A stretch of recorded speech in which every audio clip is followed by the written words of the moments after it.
خب به دلیل استقبال کم نظیری که از برنامه‌های آشپزی من داشتید، خواستم امروز یه ترکیب سمی رو بهتون یاد بدم. اینو میدید مریض میخوره، در جا سنگکوب میکنه، بدبخت میشید. اینم میذارید اینجا که تو پلاستیکی های پیج من اینا ما رو چش نکنم.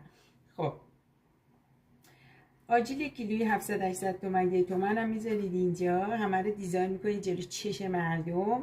اصل کیلویی 1,000,000 تومن، مویز ریزی که ارزون باشه هم میخرید. خب آرد برنج رو میپزید، گردو یه ذره الان صداش میره بالا. خب گوردوهاش رو سوا میکنید میریزید، فندق پستهاش هم خودتون بعدا میخورید. خب بریم تو کارش.